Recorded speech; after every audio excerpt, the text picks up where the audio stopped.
शनि के क्रोध का भय था उन्हें, इसीलिए इंद्रदेव ने श्रेष्ठता के विवाद के निर्णय के लिए न्यायप्रिय राजा चक्रवर्ती सम्राट विक्रमादित्य को आमंत्रित किया।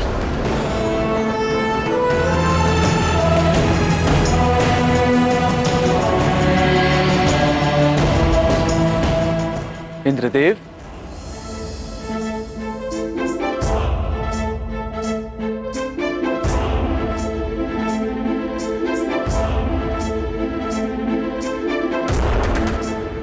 प्रणाम इंद्रदेव।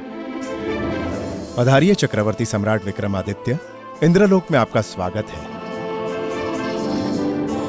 धन्यवाद इंद्रदेव, किंतु इस प्रकार हमें यहाँ पे बुलाने का कारण क्या है इंद्रदेव? निर्णय सम्राट। कैसा निर्णय? सूर्य देव और शनि देव के बीच उठे श्रेष्ठता के विवाद का निर्णय।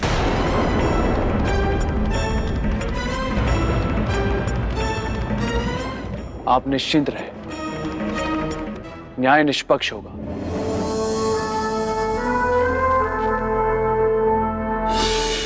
तो क्या सम्राट विक्रमादित्य ने निष्पक्ष न्याय किया?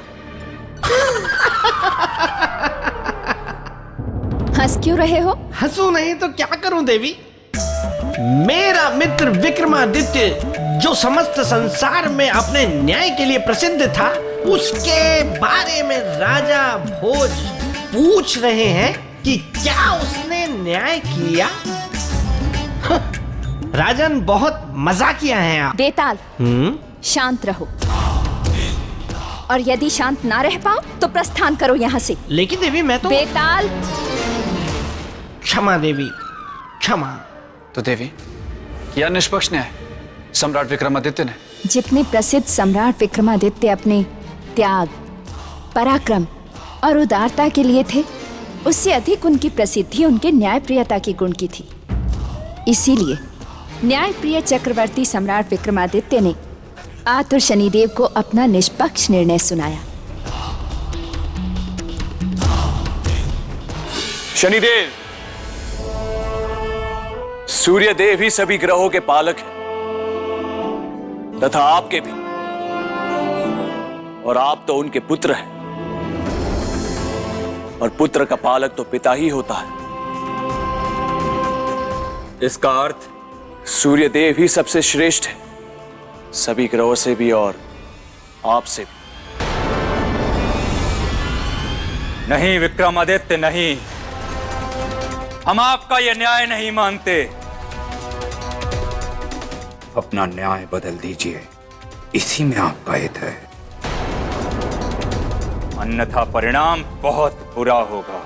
न्याय के सिंहासन पर बैठने वाले को परिणाम की चिंता नहीं होती शनिदेव, उनका सिर्फ एक ही लक्ष्य होता है, निष्पक्ष न्याय।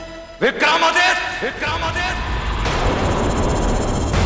तुम्हें तुम्हारा न्याय बहुत भारी पड़ेगा। मेरी दृष्टि जिस पर पड़ती है वो मिट जाता है। हमें सच के लिए मिटना स्वीकार है शनिदेव। तो आज से तुम पे मेरी 7.5 शुरू।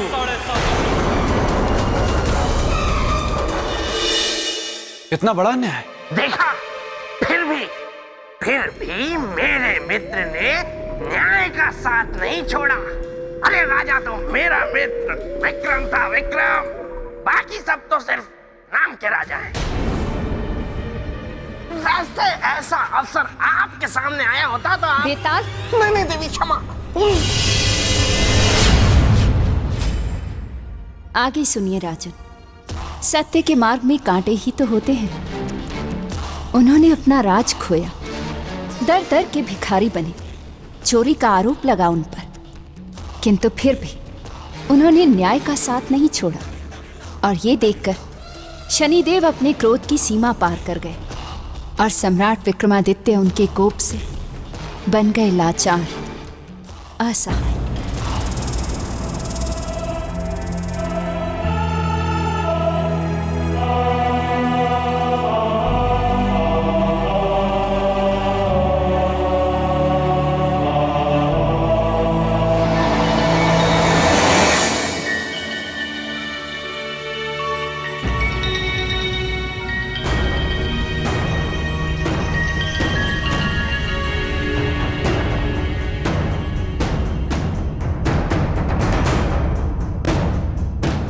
न्याय के पुजारी, अब तो तुम अपनी भूल समझ चुके होगे।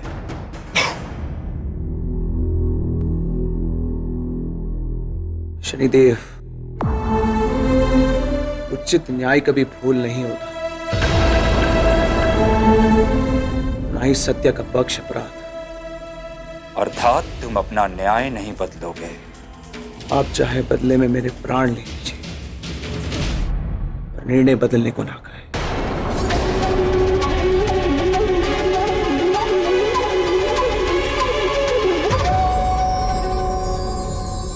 हट भी इतना प्यारा होता है, ये आज हमने जाना। आप एक न्यायप्रिय राजा हैं। आपके निष्पक्ष न्याय ने आज हमें झुका दिया है सम्राट विक्रमादित्य।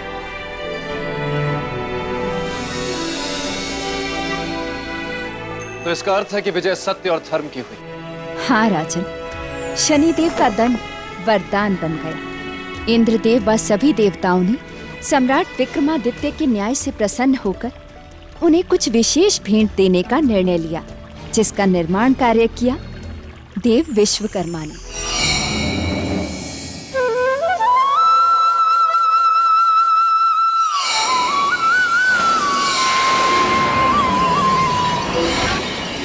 बत्तीस देवताओं ने अपने बहुमूल्य गुण दिए और उन्हीं गुणों से 32 पुतलियों की रचना हुई। सिंहासन पर स्थापित देव कुबेर की ये 32 अप्सराएं सदा इस सिंहासन की रक्षा करेंगी।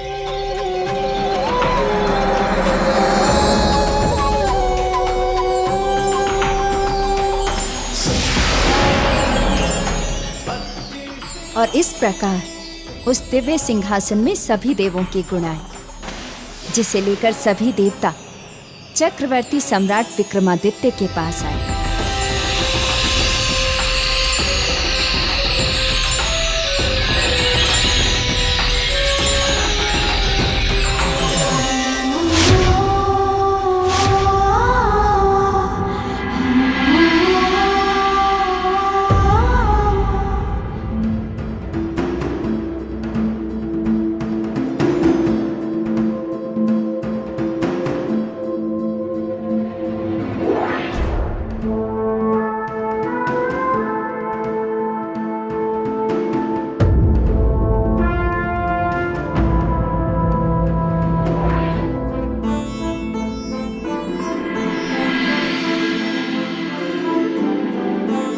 प्रणाम इंद्रदेव, प्रणाम सूर्यदेव।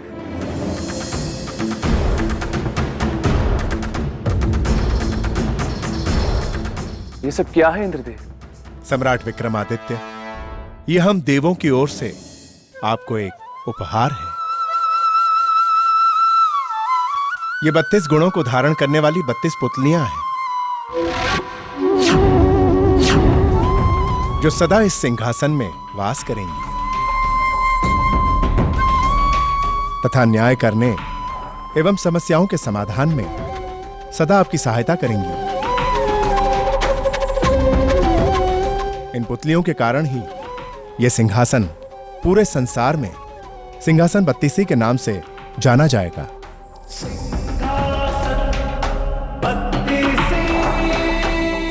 सम्राट, अब आप अपना सिंहासन ग्रहण कीजिए।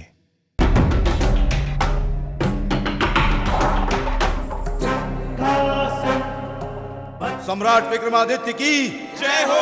सम्राट विक्रमादित्य की जय हो। सम्राट विक्रमादित्य की जय हो। सम्राट विक्रमादित्य की जय हो। सम्राट विक्रमादित्य की जय हो। सम्राट विक्रमादित्य की जय हो। सम्राट विक्रमादित्य की जय हो। सम्राट विक्रमादित्य की जय हो। सम्राट विक्रमादित्य की जय हो। सम्राट विक्रमादित्य की जय हो। सम्राट विक्रमादित्य की जय हो। सम्राट विक्रमादित्य की जय हो। सम्राट विक्रमादित्य की जय हो।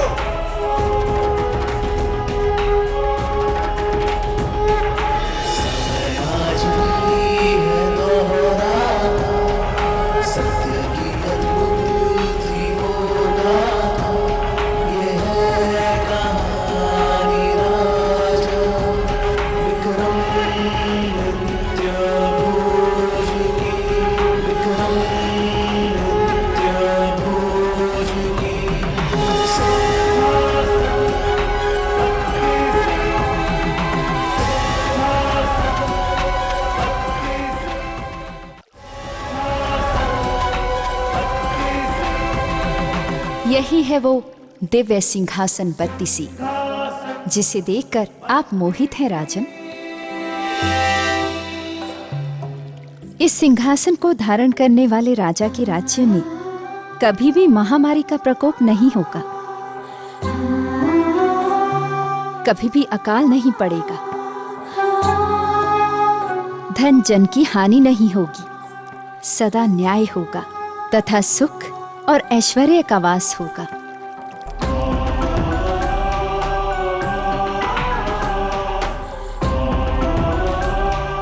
देवी सिंहासन की महिमा सुनकर इसे धारण करने की मेरी इच्छा और भी बलशाली हो गई। अपनी प्रजा के सुख और समृद्धि के लिए मैं इसे धारण करना चाहता हूं।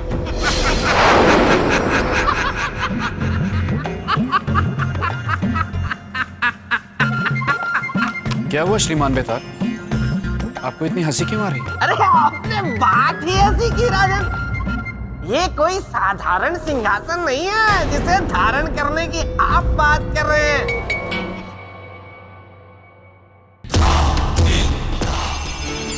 नहीं।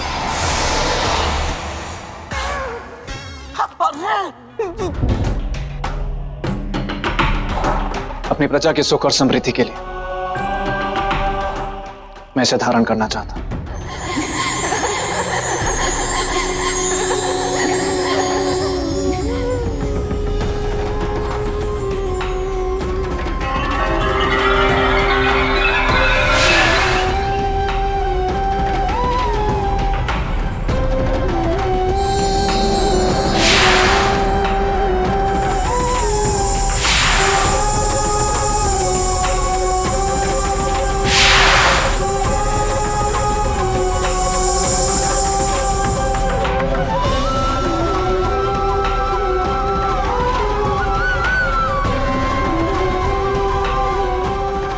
असंभव।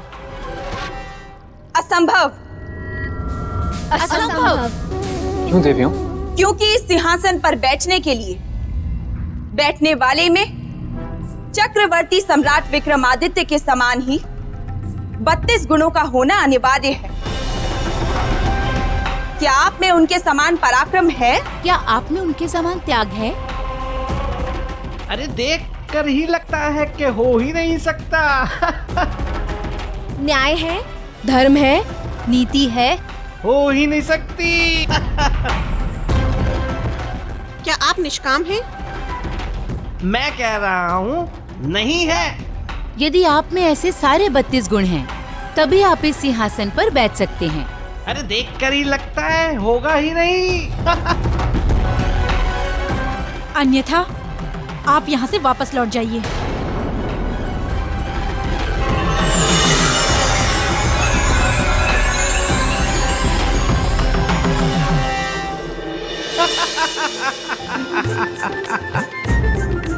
ये 32 गुण तो मेरे मित्र विक्रमादित्य में थे, आप में नहीं है राजा भोज। मैंने सही कहा ना देवी? क्षमा देवी, मुझे पहले जैसा बना दीजिए। मैं सीधा अपने प्रेत लोग भाग जाऊंगा। क्षमा देवी, क्षमा।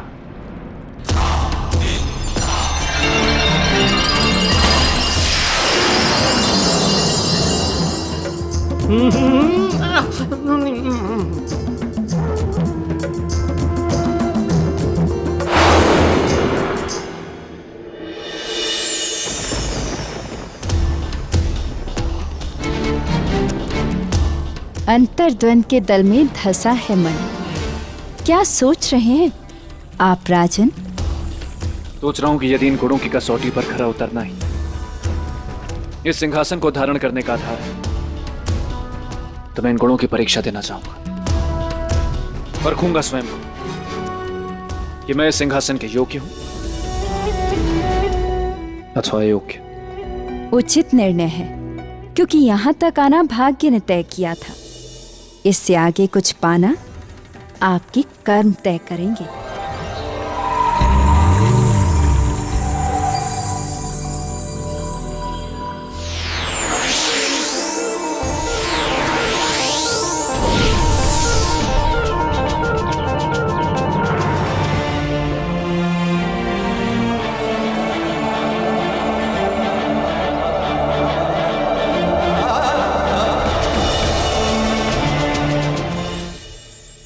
मेरे परम प्यारे पेड़ राजा भोज बहुत जिद्दी है।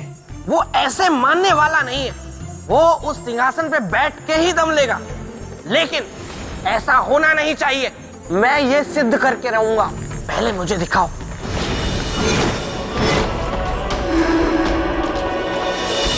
ओ, इसका मतलब मेरा अनुमान सही था। राजा भोज तो जाने की तैयारी में है। महारानी वल्लरी, आप मेरे जीवन संगनी, इसलिए मैं आपसे अपेक्षा करता हूं कि मेरे द्वारा लिए गए निर्णयों में भी आप मेरी संगनी का धर्म निभाएंगे। मैं जा रहा हूं और तब तक वापस नहीं लौटूंगा जब तक वो सिंहासन बत्तीसी को प्राप्त न कर लूं। तब तक के लिए राज्य का भाग्य आप संभालें।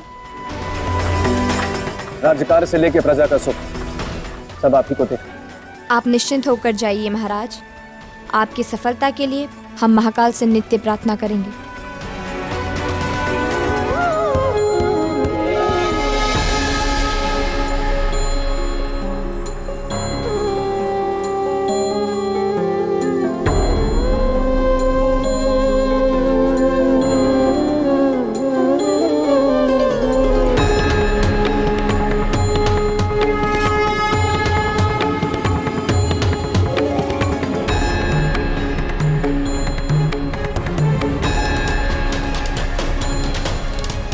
जय महाकाल। जय महाकाल।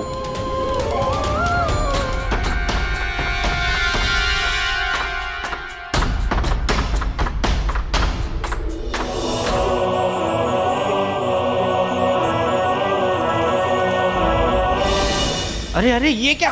राजा भोज तो महल से निकल गए। ये गुफा पहुंच जाएंगे, इससे पहले मुझे भी जाना होगा।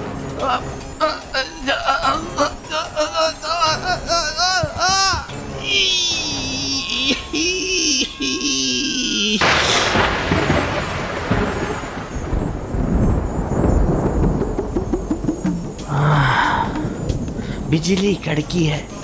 मैं तो यूं ही डर गया था। बेताल, बेताल। कौन है? बेताल। आकाशवाणी हो रही है। मैं तो यूं ही डर गया था, मतलब नहीं डरा था। जब तक पूर्णिमा का तीसरा पहर नहीं बीत जाता, तब तक तुम प्रेत भूमि को छोड़ के नहीं जा सकते बेताल। अरे नहीं, अरे क्या?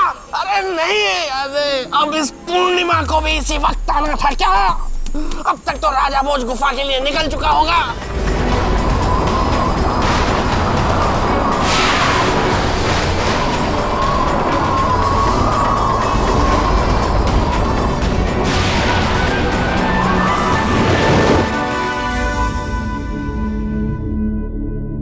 राजन,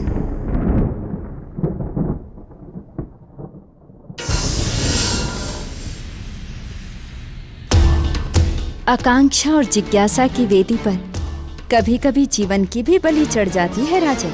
जब बलि का कारण परोपकार हो तो जीवन की बलि चढ़ा देनी चाहिए देवी। अर्थात आपका इरादा अटल है राजन। और अडिग भी पर्वत के समान। वो प्यासी क्या जो पानी को पाने के कष्ट से बुझ जाए, और वो योद्धा ही क्या जो मृत्यु से मित्रता ना निभाए। पीछे नहीं हटूंगा देवी महामाया। आपके दृढ़ विश्वास को देखकर एक बात कहना चाहती हूँ मैं।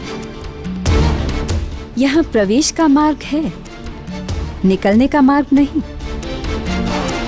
कोई बात नहीं देवी मामा, यदि मैंने सिंहासन पर बैठने की अपनी योग्यता सिद्ध कर दी तो उसके बाद तो बाहर निकलने का रास्ता मुझे अपने आप ही मिल जाए।